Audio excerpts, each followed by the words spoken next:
el hecho que la hayamos encontrado le dio sentido a todo lo que tuvo que pasar mi mamá para dar a luz, porque ella la secuestraron que tenía 2 meses de embarazo, o sea que casi todo el embarazo lo tuvo en las peores condiciones que uno se puede imaginar. Y yo, seguramente, digo, a la luz de la existencia de Dani, ella se aferró a él, o sea, se aferró a la vida en medio de un lugar que era totalmente de muerte, ¿no? Entonces, no solo la búsqueda o la historia de nuestra madre tuvo sentido, sino la misma existencia nuestra. Y es un vacío enorme, ¿no? Es decir, ¿quién soy entonces? ¿Cuál es mi historia? ¿Quiénes fueron mis padres? Eso era como un fantasma, no que estaba ahí dando vueltas hasta que yo soy muy afortunado en lo horrible que fue todo esto, en tener a papá, tener a mis hermanos y que me hayan estado buscando, que me hayan estado esperando todo este tiempo.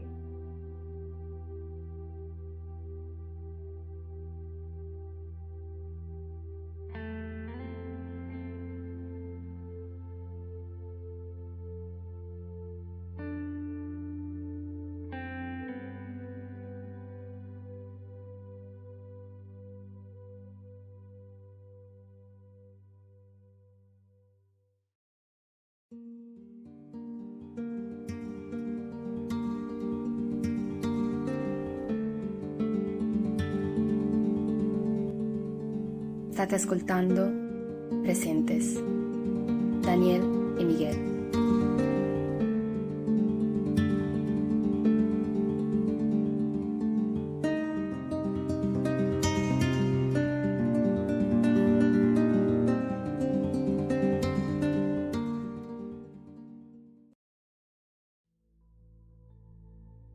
Mi nombre es Miguel Santucho, me dicen el Tano.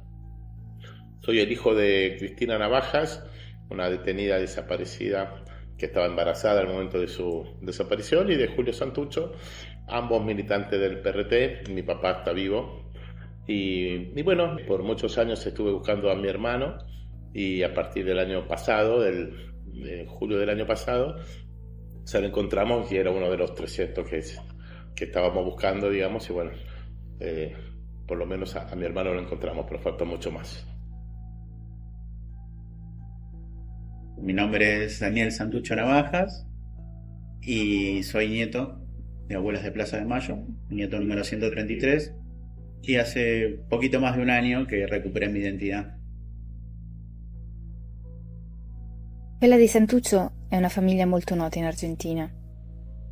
Mario Roberto Santuccio, lo zio di Miguel, fondò nel 1965 il Partido Revolucionario de los Trabajadores e successivamente il suo braccio armato, l'Ejército Revolucionario del Pueblo. Gran parte della famiglia Santuccio partecipò a tali organizzazioni politiche e questo comportò una lunga persecuzione da parte della giunta militare di Videla, come anche dei precedenti governi. Il padre di Miguel, Julio, è il più piccolo dei 10 fratelli Santuccio e si occupa in gioventù di formare politicamente i nuovi militanti del PRT nelle scuole di formazione del partito. Qui conosce Cristina Navajas, anch'essa militante, docente nella stessa scuola di formazione e giovane studentessa di sociologia. Cristina però non si laureerà mai. Abbandona infatti gli studi per entrare in clandestinità, fino al giorno in cui i militari la trovano e la sequestrano. El 13 de julio de 1976, un grupo, una patota, va a la casa donde estaban viviendo. En ese momento, mi tía, Manuela Santucho, era la casa donde paraba ella habitualmente, y casualmente estaba también parando mi mamá con nosotros dos. Cuando digo nosotros dos, es mi hermano mayor, Camilo, y yo, y otra compañera, Alicia Dambra, las tres obviamente militantes del PRT. Rompieron y ese día se llevaron a las tres mujeres. Habían 3 niños en la casa. Estaba mi hermano, que era el más grande, que tenía casi 3 años, en septiembre iba a cumplir 3 años, y después estaba mi primo Diego, el hijo de mi tía Manuela, y yo. Éramos 3 bebés. Diego había cumplido 1 año en marzo, o sea que bueno, tenía 1 año y pico, y yo que tenía 8 meses. Cristina e Manuela, dopo il sequestro, furono portate al centro clandestino di detenzione Puente Doce, o Protobanco, dove rimasero fino al dicembre del 1976. Più tardi furono trasferite al Pozo de Banfield, un altro centro clandestino della periferia bonaerense. Cristina, al momento del sequestro, era incinta di 2 mesi del terzo figlio, che darà alla luce proprio nel Pozo de Banfield agli inizi del 1977. Questo bebè sarà poi sottratto alla madre e adottato illegalmente da un membro della polizia di Buenos Aires.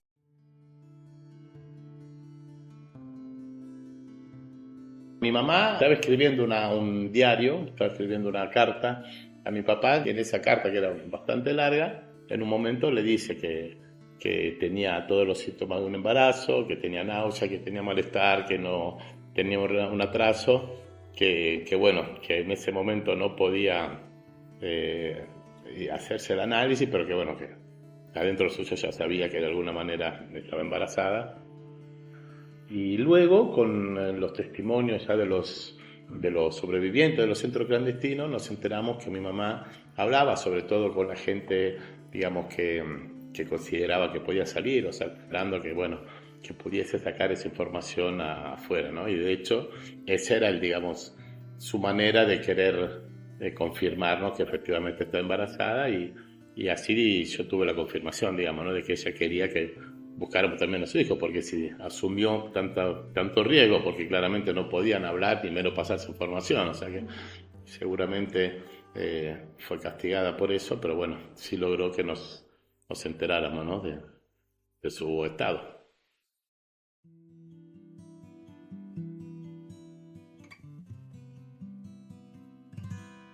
Il piccolo Miguel, all'età di solo 1 anno, è costretto all'esilio, prima in Messico, poi in Spagna e successivamente in Italia, dove trascorre gran parte della sua infanzia e adolescenza insieme al padre Julio e ai suoi fratelli.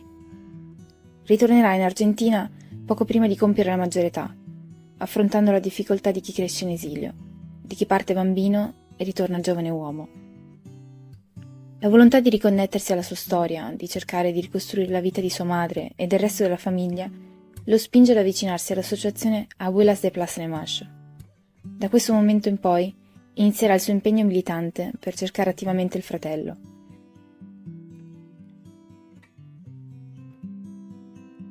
Abuelas de Plaza de Mayo, le nonne della Piazza di Maggio, è un gruppo formato inizialmente da 12 donne, al cui impegno si unisce anche Nélida Gómez de Navajas, nonna di Daniele Miguel. Sono madri, quelle madri che dall'aprile del 1977 girano intorno a Plaza de Maggio, chiedendo al governo dei militari: dove sono le nostre figlie? Dove sono i nostri figli?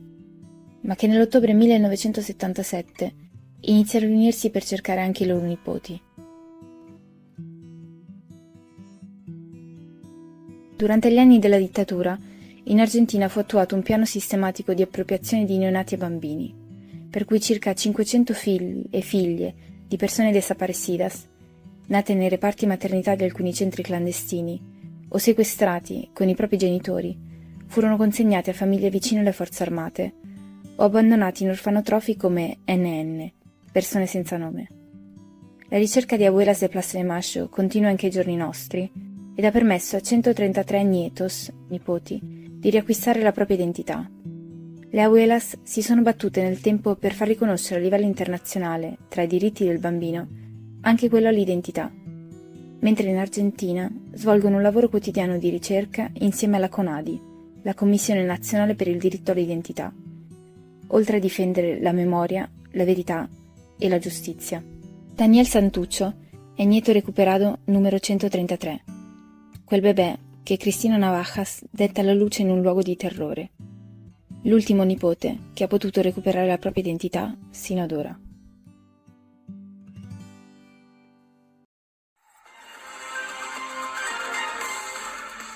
Y en este momento está hablando Estela de Carlotto por la recuperación del nieto 133. Vamos a escucharla. Con inmensa alegría, Abuelas de Plaza de Mayo comunica la restitución del hijo de Cristina Navajas y Julio Santucho, el nieto de la abuela Nélida Navajas.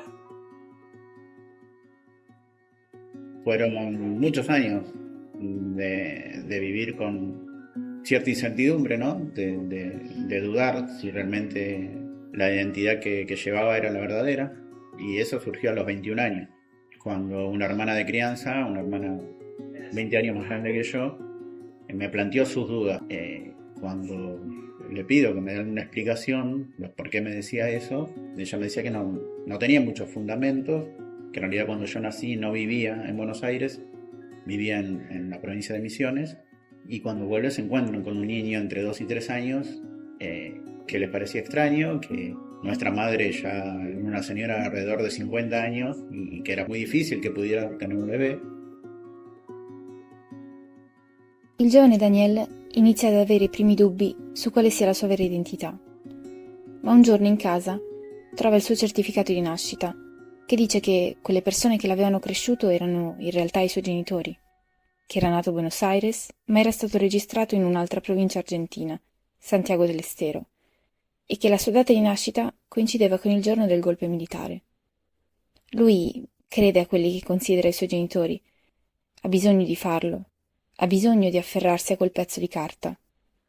Con il passare del tempo, Daniel si rende conto che molti dettagli non tornano. Era consciente que había nacido durante la dictadura militar, quien creía que mi papá había sido policía de la provincia de Buenos Aires, comprobado ya, ¿no?, la complicidad de la policía con los militares en muchos actos, y cumplir los años en 24 de marzo era también como una señal muy que ya me dolía, ¿no? Llegaban los 24 de marzo y ya no era un clima de festejo para mí.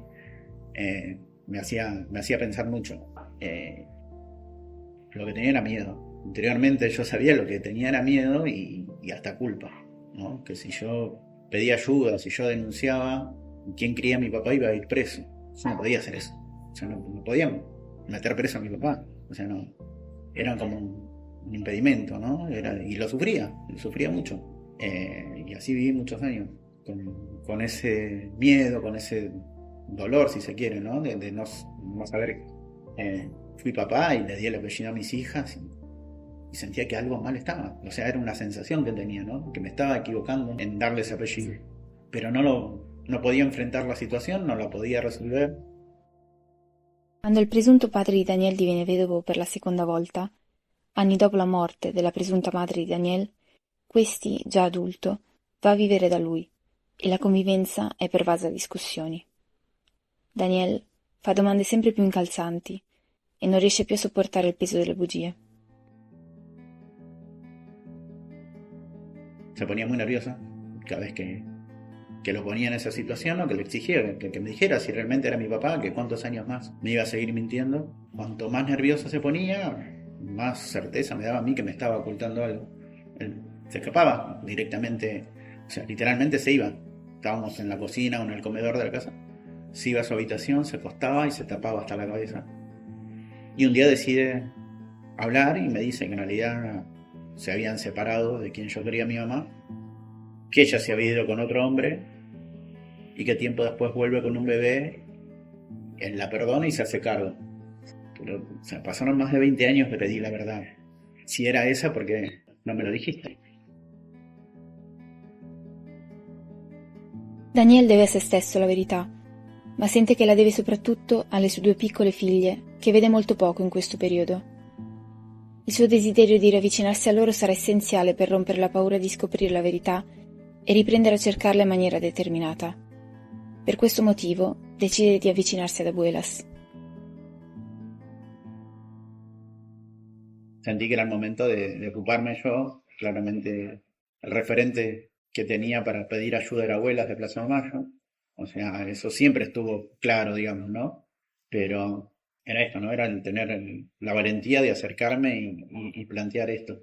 Y a partir de ahí fue, digamos, iniciar este camino hacia la verdad. Qui riceve ascolto, appoggio. Gli dicono che per apportare più dati possibili deve cercare prove, documenti legati alla sua nascita. Gli suggeriscono inoltre di contattare qualche familiare o presunto tale che fosse stato vicino alla famiglia nell'anno della sua nascita. Daniel decide inizialmente di cercare il certificato di battesimo. Me acerqué a la parroquia donde me habían bautizado, pedí los datos Cuando llego a mi casa leo y veo que dice bautizado 19 de marzo, fecha de nacimiento 24 de marzo del mismo año.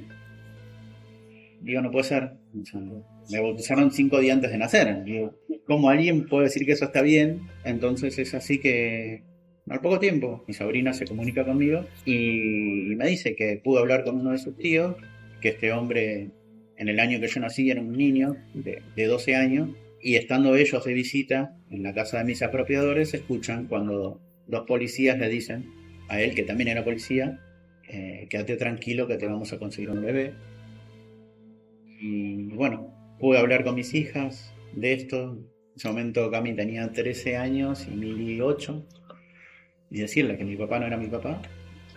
Había pedido ayuda a abuelas, que bueno, que tenía que ir a hacerme un estudio de ADN, explicarle lo que era. Y bueno, lo primero que le surge a Cami, la mayor, es preguntarme si teníamos una familia. Y yo no le podía decir que sí, porque nada, no la podía ilusionar, porque ni yo me quería ilusionar. Entendía que había pasado mucho tiempo, que era muy difícil, pero que sí necesitaba la verdad,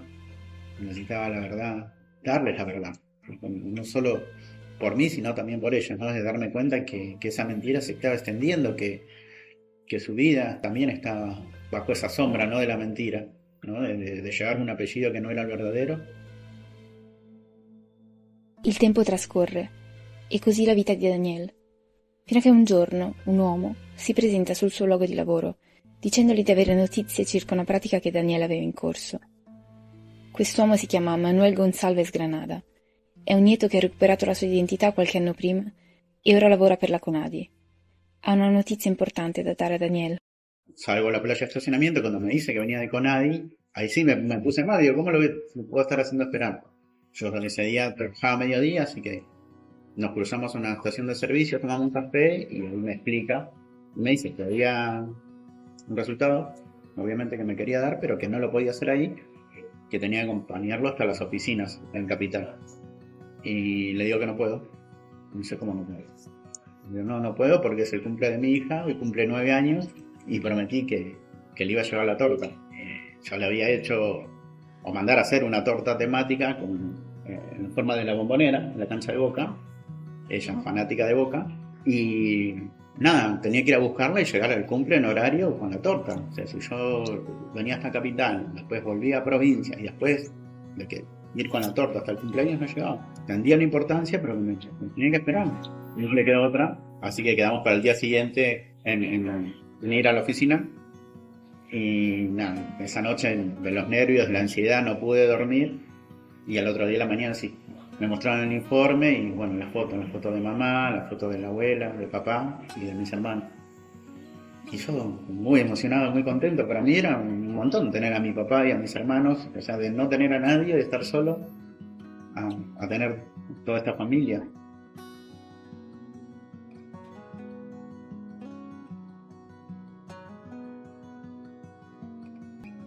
Questa notizia cambia non solo il suo essere figlio, ma anche il suo essere padre. Hablo con ellas y la recuerdo a Cristina, a nuestra mamá, me emociona, y me emociona poder transmitirle, ¿no? Todo lo que ella luchó, toda la fuerza que ella tuvo, y en actitudes, por ahí ver algo de mamá en una de mis hijas, ¿no? Por su valentía, por Mili, que es la más chica, un día plantear y decir, ¿cuándo vamos a dar la charla? ¿Y qué charla? Yo quiero dar una charla en mi colegio, contarles a mis compañeros quién sos, qué es lo que te pasó y por qué yo me voy a llamar Santucho. Y que con 9 años ella plantee eso y tenga la valentía de hacerlo, veo cosas de mamá en ella, ¿no? Porque ni yo tenía esa valentía para contarlo. No, hasta ese momento yo no lo había hecho público, no había salido en ningún diario, en ningún medio, nada. Y fuimos al cole, nos paramos frente a los chicos y empezó a hablar ella. Y dijo, mi papá es el nieto número 133 de abuela de Plaza de Mayo. Él tenía dudas sobre su identidad, así que se acercó a abuelos, lo mandaron a sacar sangre, dio positivo, y por eso tenemos una familia y yo me voy a llamar Santucho. Y me puse a llorar porque no podía aguantarme la emoción y ver tan clara, ¿no? Lo que por ahí a mí me hubiese costado mucho más, ella en 30 segundos lo contó y fue muy, muy emocionante. Dall'altra parte del mondo, Miguel riceve una chiamata. Si trova in Italia, a Roma, dove fa ritorno occasionalmente per visitare quella parte di famiglia che ha messo radici nel paese. Siamo nel 2023. È un caldo pomeriggio del luglio italiano, una fredda mattina dell'inverno bonaerense. La chiamata arriva proprio dall'Argentina. Dall'altra parte del telefono c'è l'amico Manuel González che ha una novità da raccontargli. Me puse loco, perdí la calma, digamos, empecé a moverme, viste, seguro el teléfono me temblaba, no te puedo creer que sí que... Y Manu, para tranquilizarme, me mejor idea decirle, Tano, tranquilízate, ponete de cara al sol, porque tu hermano te está mirando ahora mismo, está acá al lado mío, y ahí ya perdí la conciencia totalmente, dije, no. Pero bueno, ahí dije, no, pará. Mejor hablemos en otro momento, estoy muy emocionado, arreglemos para hacer una videollamada a la noche. Yo hablo con Cami y con Flori, que son nuestros dos hermanos que viven en Italia, que sería lo que yo había ido a visitar, y hacemos una conferencia todos juntos. Nada, el tema es que lo metimos al viejo en la videollamada y él estaba en Tucumán, también en casa de unos primos. Así que bueno, nada, de repente nosotros estábamos en la videollamada, él estaba en el cuadro grande y nosotros en el cuadrito chiquito, estábamos los tres hermanos ahí chiquititos y él. Cuando entra el viejo, la pantalla se divide en dos, está mi viejo y él y nosotros chiquititos, y lo vimos los dos, nos decimos, boludo, no puede ser parecido, eran iguales los dos.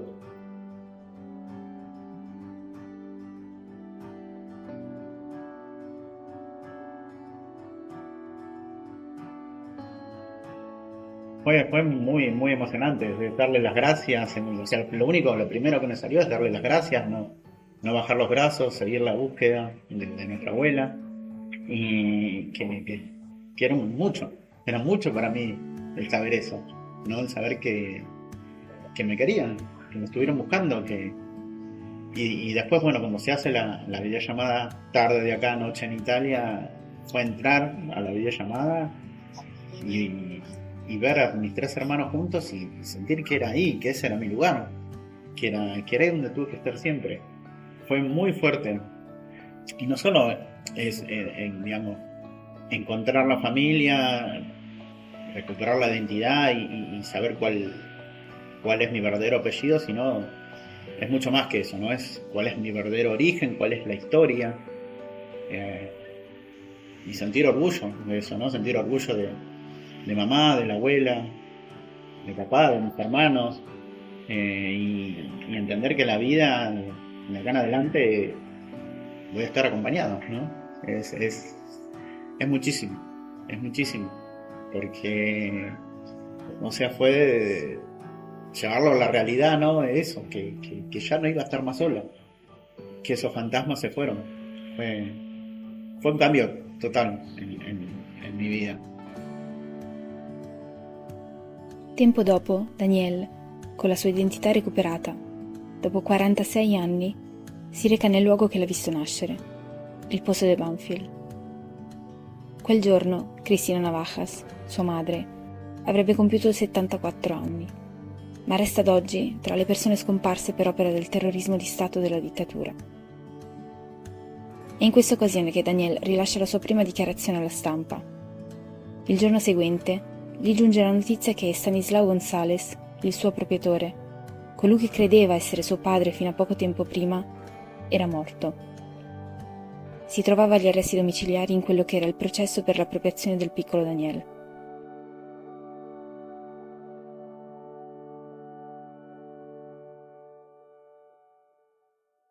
Me queda esto, ¿no? El saber que un 27 de septiembre es el cumpleaños de mi mamá y el 28 es el día que muere mi apropiado.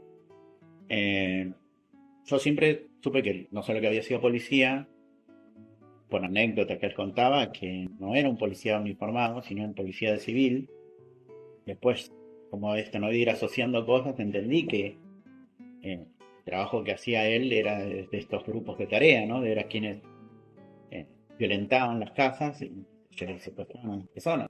O sea, ese era su trabajo de policía. No puedo llegar a imaginar que podía ser quienes torturaba también. De hecho, de ahí, ¿no? El contacto de con quienes le entregan el bebé. Bueno, todas esas cosas él podía saber y podía dar nombres, no lo hizo, no se negó a hablar. Y nada, queda ese como esa espina, ¿no? Como decir, lo último que podía hacer en la vida, hacer algo bien y se animó a hacerlo también, ¿no? Oggi Miguel è un membro della commissione direttiva di Abuelas de Plaza de Mayo, mentre Daniel partecipa a corsi di formazione per poter fornire appoggio a coloro che si avvicinano all'associazione con dubbi riguardo alla propria identità.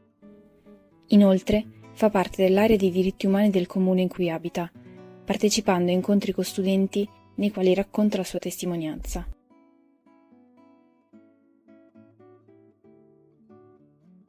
Si tener dudas sobre su identidad, que tomen la fuerza, la valentía de tratar de resolverlas, porque hay muchas familias que nos están esperando y pueden ser uno de los nietos que están buscando las abuelas, que no tengan miedo, porque sabemos que es difícil, uno se está enfrentando a dudas existenciales, o sea, saber quién sos, no hay nada más existencial que eso, digamos, pero al mismo tiempo la verdad es la única que puede sanar esas heridas, esa duda. Entonces que no tengan miedo de la verdad, porque es lo único que les puede hacer bien, no tener esa duda.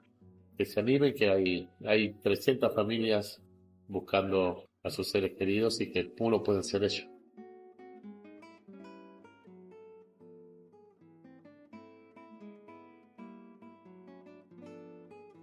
Para mí es entendible esos miedos, esas dudas, de por ahí cuando hay un vínculo, ¿no?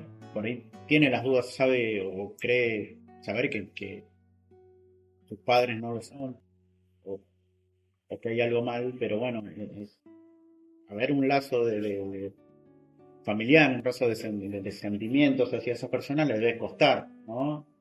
Enfrentar esa situación y no querer lastimar.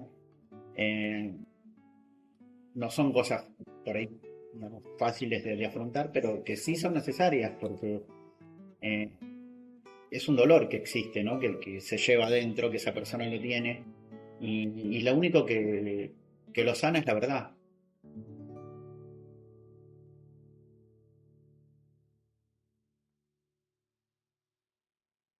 Se sei nato tra il 1974 e il 1983 e hai dei dubbi sulla tua identità o pensi di essere figlio o figlia di persone scomparse, puoi rivolgerti alla CONADI, la Comisión Nacional por el Derecho a la Identidad, oppure ad Abuelas de Plaza de Mayo, attraverso questi contatti.